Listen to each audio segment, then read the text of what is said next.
Good afternoon. I'm Dara Bunjon. I am the food enthusiast here at J More Living. I'm a food writer, food stylist, PR maven, and a frustrated baker.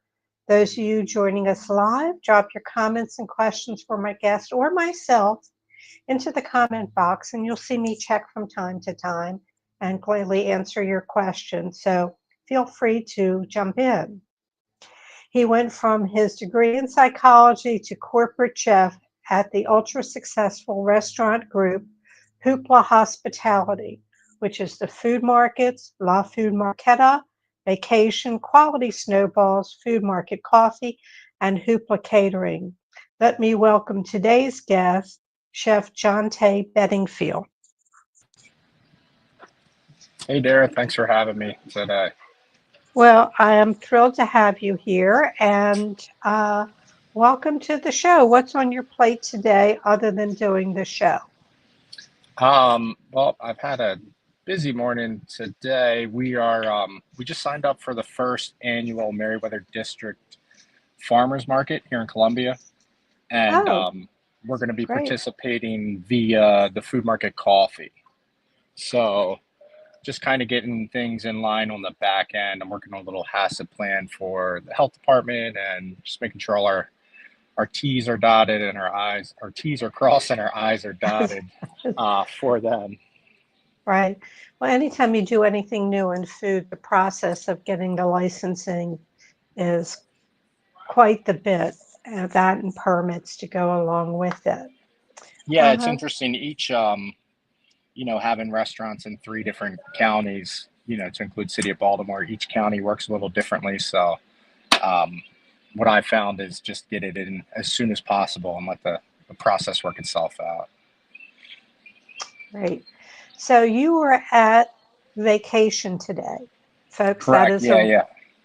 That is a restaurant in the group, but it's fairly unique. It is across from the Food Market restaurant in Columbia, Maryland. Tell us a little bit about that. Yeah, absolutely. So, vacation is technically it's on our patio at Food Market Columbia, but it's its own restaurant. So, it's an outdoor theme, even though we do have like roll up sides and a retractable roof, depending, for the weather.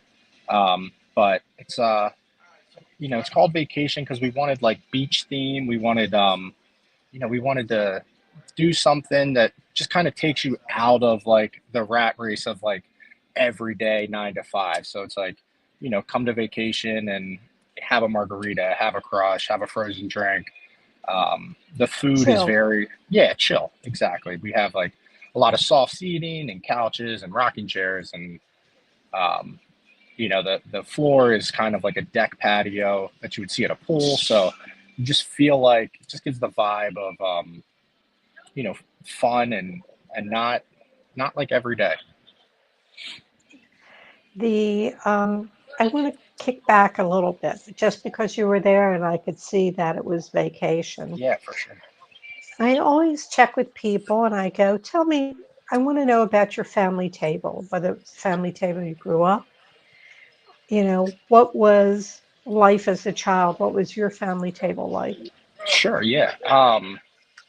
So growing up, um, my mom was a stay-at-home mom, so she cooked dinner every night. Um, Most of the nights was dinner around the table. My sister and I have a twin sister.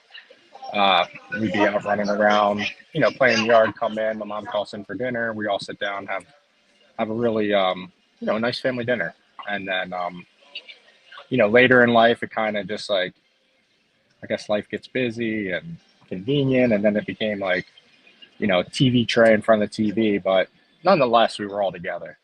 Um, and then Well, currently, yeah, go ahead. oh yeah, yeah, no, and then currently, uh, I try to be home most nights for dinner. It's difficult working in restaurant industry, right? It's like wherever the need is, but when we do have dinner at home, it's at the dinner table. It's my wife Alexa and my daughter Quinn, and three of us talk about our day.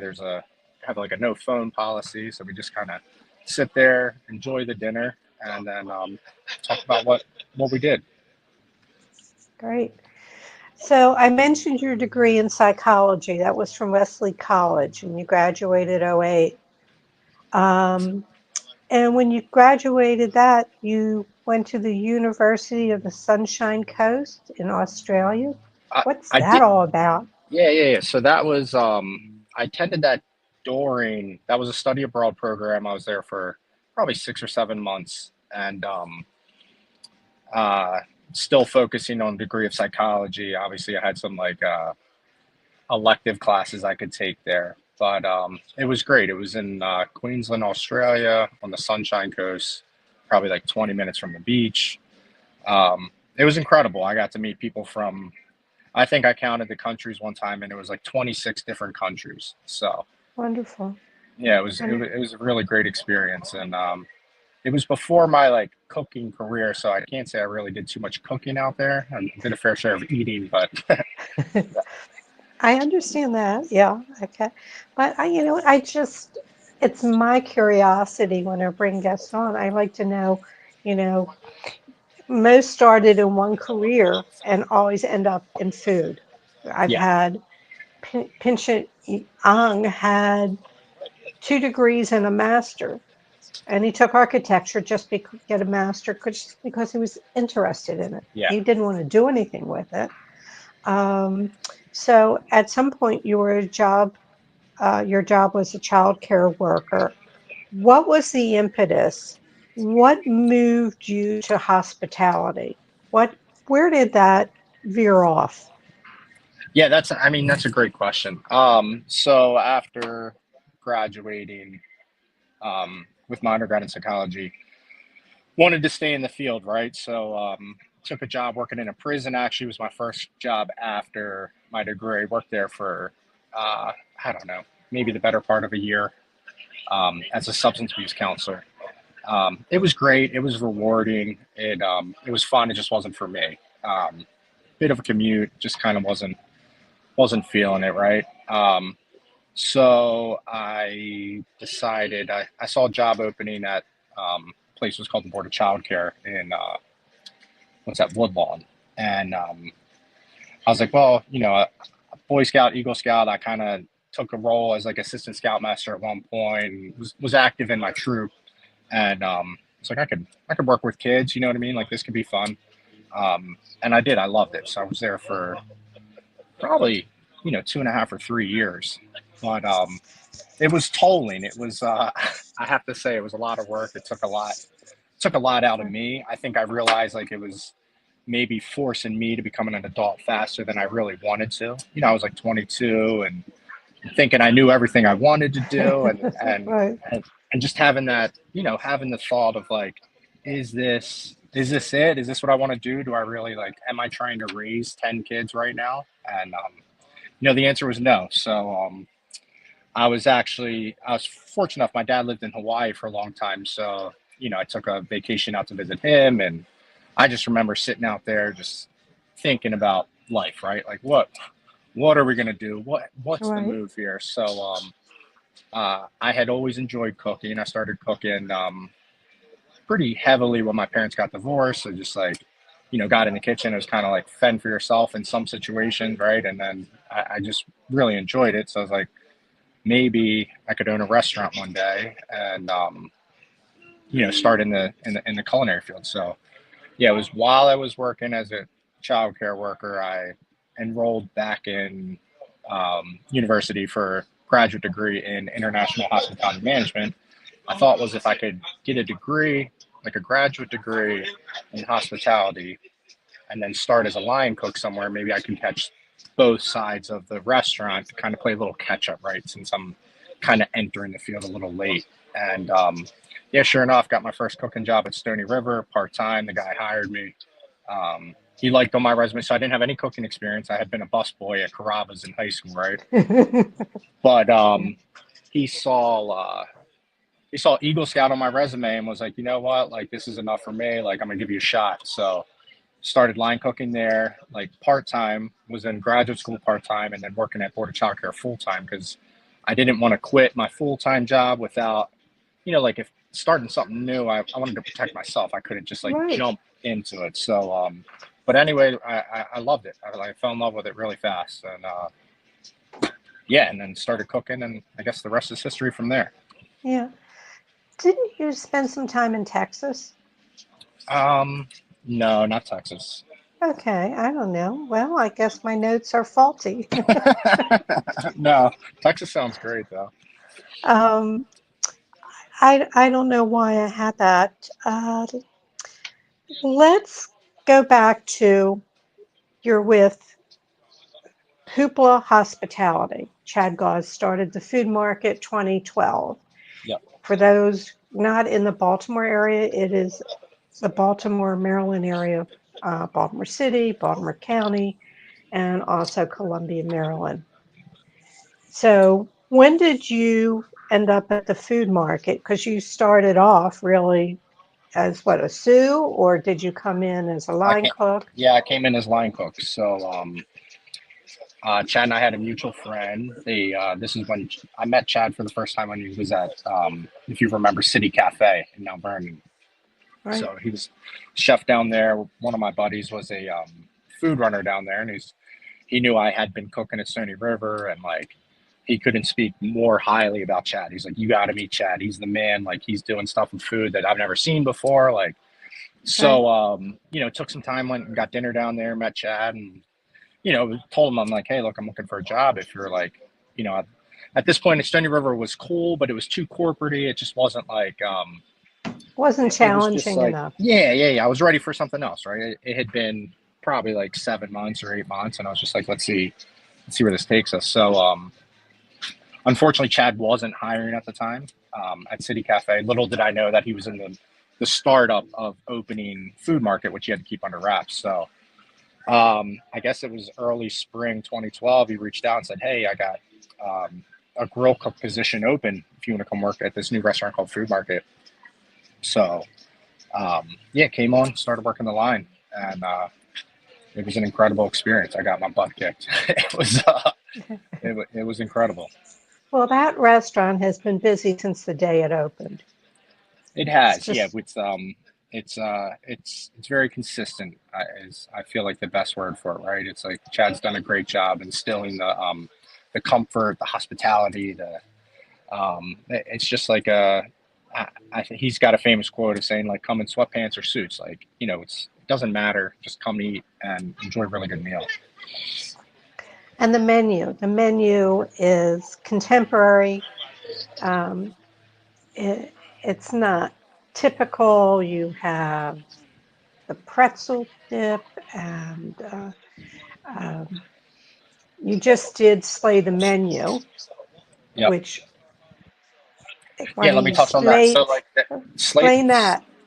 So we just we featured that at both restaurants. So the idea of slay the menu um, comes from our private kitchen at the food market, and if no one's ever experienced that, it's definitely something to check out. It's basically a all you can eat experience where we just flood we have a kitchen in our basement and Hamden in the basement where our catering team works out of, and at nighttime we turn it into a dining room. It's really cool. It seats 10 to 12 guests, and so it's this all you can eat experience of the greatest hits of the food market. So you're getting your Amish pretzels with beer cheese, your lobster fingers, lamb porterhouse, shrimp and grits, steak frites, and then it's probably, I would say, 15 to 20 different dishes that just come course after course, and just eat with full bellies and happy hearts. And yeah, so we decided to do a full dining room experience in Hamden and in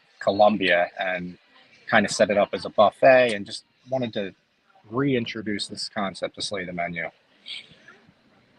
Well, great.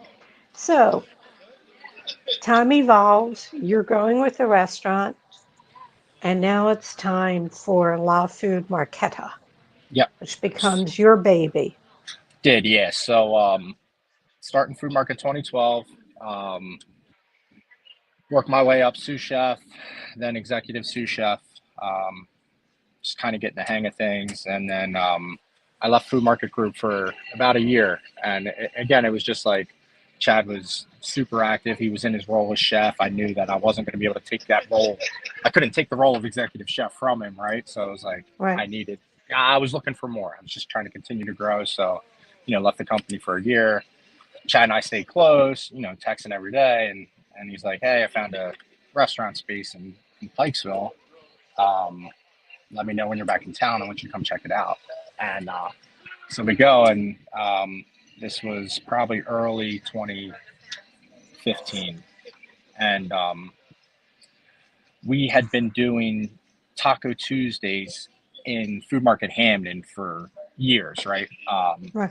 Every family meal on Tuesdays, we would have a Taco Tuesday, and our family meal started growing like really fast. So before long, it was just not only like the all our staff from Food Market. It was the barbers from across the street at Old Bank. It was the guys and girls from 16 Tons next door. It was people from the bank across the street. David from Charmery. Those guys were coming down. Lucatelli.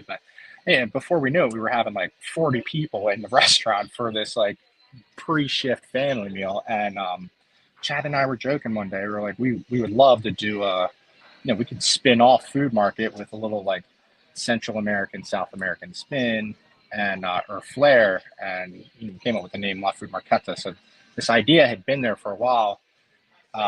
Fast forward, he finds a space, invites me back, come back as executive chef, and we opened La Food Marqueta. I want to say spring 2026, 2015 or 2016. 2015, I think. Yeah. So, we've been there. We're pushing 10 years now. It's amazing. Yeah. I'm curious because I saw on Vacation and La Food Marqueta that you were known for your birria tacos. Yeah. So when I try to stay up with trends, right? I do a lot of reading, a lot of research, and travel a fair amount to try different foods. And when I read about these birria tacos, I was like, wow, this is something I would love to do at Marqueta. And traditionally the birria is done with it's either like a braised lamb or barbacoa, like a beef. And Right. I was like, well, let's maybe we can spin it, try something different, and do it with a pork carnita. So we do it with a pork carnita. Basically, we take a corn tortilla, we dip it in this pork consomme, griddle the tortillas, hit it with a crap ton of cheese, make it like this quesadilla, put the pulled carnitas in there, some cilantro and onion, and then it serves with this side of the birria broth for dipping or drinking or however you like it. But Right. they're amazing. They're incredible. Right. I had them. I went specifically to have it because I had Raul Louis from Birria Chalo. He was the one whose family introduced it into LA. They were cooking out of the home and then wanted to do that. So he was on no reservation. So anybody you want to learn more about the birria tacos, go back in the archives and you can find the one for Raul Louis. It's Luis. So, all right. So I wanted to cover the birria. I'm looking down here, Food Market, Hamden, Vacation, La Food Marqueta. And one of the things you're doing at La Food Marqueta is you are partnering with Richfield, which is a CSA program that people can pick up their produce. Yeah, exactly.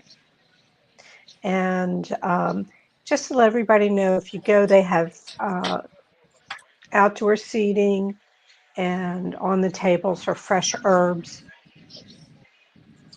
Just everywhere. It's wonderful. And I take it that's probably tied in with Richfield, or was it your sous chef that was growing It it? is. So yeah, my executive chef there. So now in my role, I have an executive chef at each restaurant, right? I have Nick Pasco in Hamden, and then I have Clinton Copus in Columbia and James Gordon in at La Food Marqueta. So they all run the show. James really unique story. He started as a host back in 2015. I feel like kind of finding a similar path of like what to do in life. He'd stand next to me on Expo all the time. Be like, "What's that? What's that? What's that?" I'm like, "Well, come on, man. Let's get you in the kitchen. Let's do it." So fast forward, he worked his tail off, and now he's the chef there, and has a bit of a green thumb. Really takes into like into plants. So if you come in the restaurant, I think he's got an olive tree. He's got a Meyer lemon tree in there. He'll grow these little seedlings of fresh oregano every year. But yeah, he would get the seeds from Ian. So that's our farmer at Richfield Farms. Okay, okay. You were a winner on the Food Network Chopped. I was. Okay. I have always had questions Sure. about this. All right.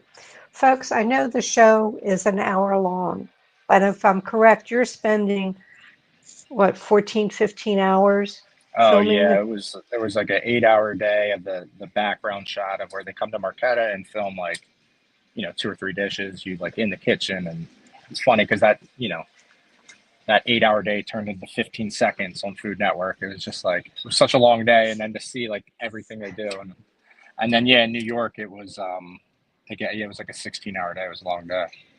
Long day. Do they do they let you see the pantry before you start? Do you have time to look around?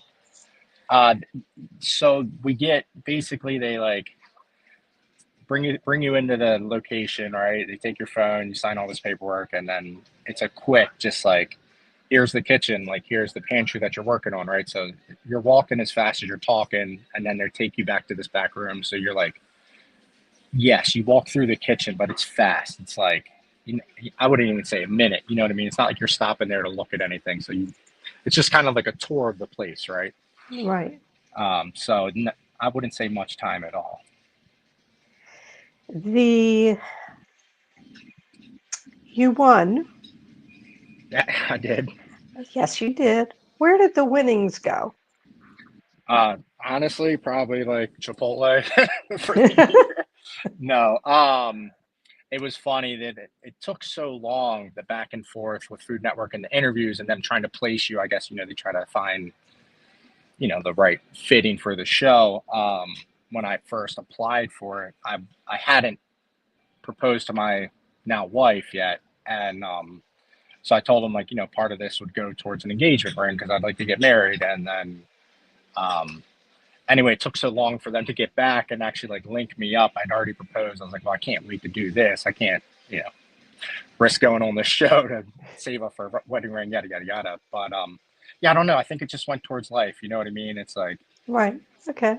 I just felt comfortable for a couple of weeks and probably maybe took a little trip down the beach. But I was just curious. I'm yeah, yeah, yeah. curious. I wish I had a better answer for you, but No, that's fine. it just An honest yeah. an honest answer uh, is the best answer. I'm not sure what I would do with $10,000 because I think wasn't that the prize for It winning it? was, yeah, Yeah, 10,000. Yep. Yeah, it was great. It was incredible. It was such a good experience. that's great. That's great.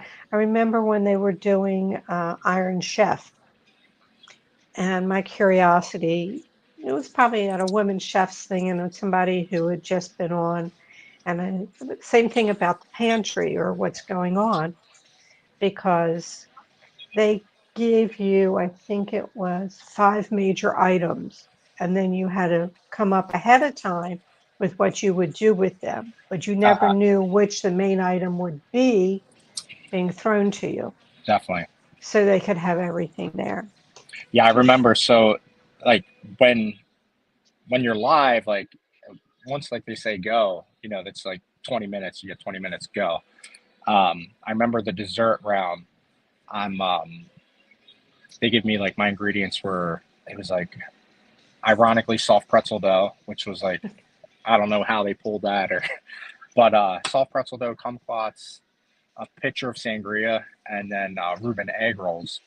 Um, but so Food Market, we rolled pretzels there. I've probably rolled upwards of 10,000, if not more, Um, but the main to activate that dough, you have to roll it in a little like warm water with baking soda, and without that, the bread's dry. It just like it doesn't work, right?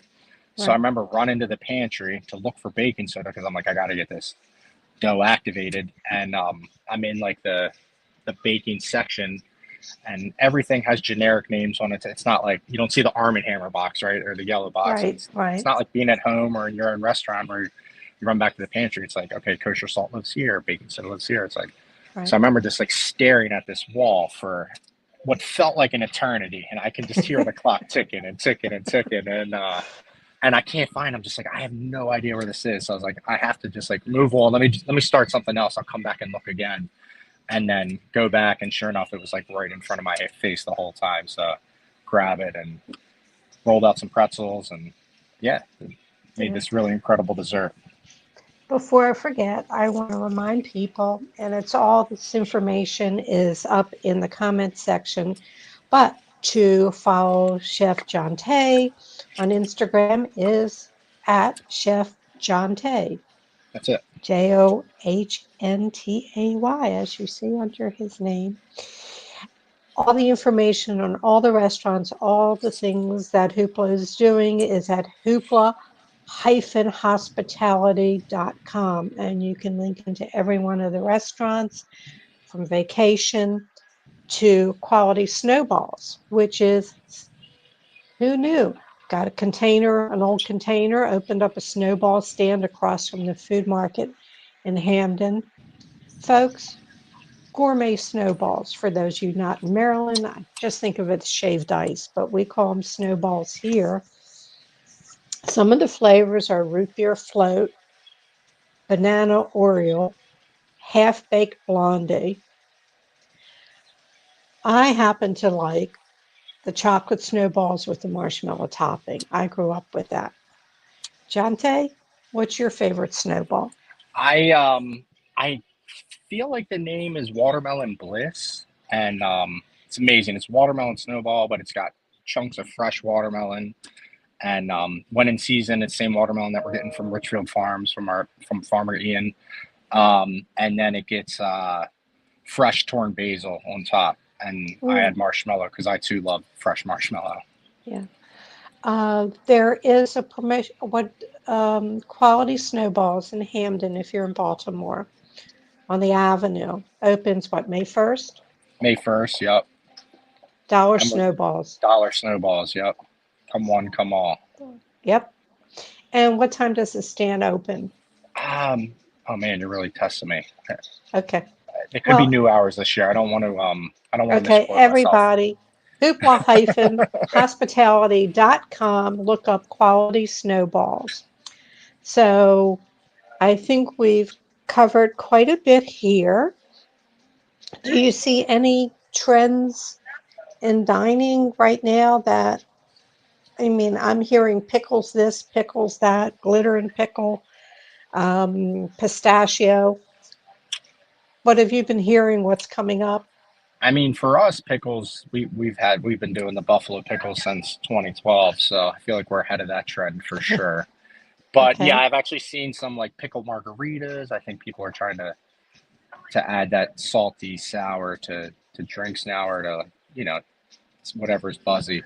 Um, yeah, I'm not sure. I think this year, like I would see like I don't know. Chad and I were talking. We think cabbage could be the ingredient in the summer. Cabbage, celery. I think there's both underutilized and cost-effective ingredients. It's fun to see chefs have fun with like something that's not a caviar or a lobster. It's something that always tastes good. That's expensive, but something to transform that you can add a lot of flavor to. Right. Celery is amazing. People don't give it, it goes in the salad for most people. There's a lot Sure. more you can do with it. I want to remind people the restaurants, the food markets, La Food Marquetta, Vacation, Quality Snowballs, Food Market Coffee at the Farmers Market, and their catering, which is Hoopla Catering. We are now to the final questions. You have survived this. We're down to the final questions. What advice would you go back and give your 18-year-old self? Yeah, I think we might have touched on this earlier. Actually, it's just I think it's probably like I would say, it's unreasonable to have your mind made up for your future at 18. And I think, at least I know, like, I thought I had it figured out, right? I was going in for pre med, you know what I mean? I'm like, I want to become a doctor. And, I think some people do accomplish that, right? Like, they figure out, like, early on what it is they want to do. But I think the biggest advice I would give is, like, don't be afraid to pivot or change or, change your direction, change your mind on what you actually what it is you fall in love with, find that passion. Like 18 is Mm. such a young age. I know it's like that's adulthood and that's when adulthood starts, but in the scheme of things, you don't really know that much, you know? No, you don't. No. Yeah, Your friend Dory Chat yeah. said the snowball stand opens at 4 p.m. Oh, great. Thanks, Dory. And to Jeffrey, who is my friend in Florida, who's coming up, says, sounds fabo. I want to indulge in snowballs during our next visit. Okay, Jeffrey, we will. Come on. What two things are a must in your home fridge? Um, I would group one as like three things, being mirepoix, meaning like celery, onion, carrot. I feel like that is always live in my drawer. It's just such a base for us for whether we're starting a soup, you know what I mean? It's a Right. anything we're roasting or baking, or we do a lot of kebabs. So um, mirepoix is a must, and then not food but drink is cold brew. That's an absolute must in my fridge. Okay. Okay. If you could wake up tomorrow morning with a new talent, what would the new talent be? Um, uh, Playing piano, I think that's just something I can't really wrap my head around, like how amazing some people are at playing the piano. And I played guitar when I was in middle school for like 2 years and horrible at it. So not musically inclined by any means, but I love music, and something about a piano. I'm just like, man, if I could have one talent at playing piano, for sure. Okay. What's the best bite you've had all week? I had I hosted Easter this Sunday for my family, and my family's pretty traditional. We usually have like ham and scalloped potatoes and some kind of green bean dish and dinner rolls. But I got an eye round from the grocery store, and traditionally a tougher meat, tougher cut. So I sous vide it for 20 hours, and then you know rolled it like pit beef, so a little pit beef spice, and then cooked it on an open fire with wood and charred it up. Did some like shaved pit beef sandwiches, and it was incredible. That was my best bite of the week. So, Oh, great, great. What didn't I ask you that I should have? hmm, I'm not sure. I feel like we covered a lot when it comes to like the restaurant and where we got started. Um, we I'm How not sure. about when's your wife due? That's a great question. She's 26 weeks today, and our due date is July 31st. So we're fortunate we're going to have another baby girl. I'm bonded into a girl dad for life, so I have one girl and one on the way, and I'm Well, slowly you. getting outnumbered. All right, now they're doing the hedge trimmer. You're a great dad, and your Instagram is not only food, but it's time that you share with your family. And your little girl is how old now? She turned 4 in December, so she's like 4 in however many months. I see her helping you cook. You made her your She sous is. chef. She's my little junior Sue. She absolutely loves it. My wife Alexa's a nutritionist, so we're surrounded by food. We're always in the kitchen cooking. And Quinn, she's so intrigued by everything we do. So she's up there. She's helping me chop up vegetables for dinner, and she loves helping pack her own lunch. And yeah, it's amazing. Well, She will probably follow that path. You never know. Yeah, who knows? So I'm just We, trying to expose her to everything, as young as possible and let her make a decision later on. well, I want to thank you for joining us. And I guess I'll see you at least next year when we're judging another Definitely, food yeah. Hopefully contest, before then, I would assume. hopefully. Everyone, just to follow up on Instagram at Chef Johntay. And for all the restaurants in the group, if you're not in Maryland, you're coming to Baltimore, Columbia, you want to check these restaurants out or catering.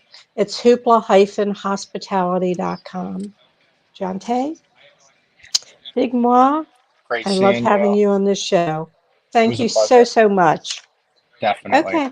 Enjoy the rest of your day. I'll see you soon. Okay, honey. All Bye. right. Bye. Okay, everyone. Feel free to reach out to me via my email, food@jmoreliving.com, or my Instagram is at Dara Cooks, or on Facebook, I do have a page called The Food Enthusiast. Next week's guest will be Frank Clark, Master of Historic Foodways at Colonial Williamsburg. He has been there 34 years and has been in the Department of Historic Foodways for 29 years. His primary area of research has been 18th century cooking and beer brewing. Recently, he was featured in the film Beers of Joy.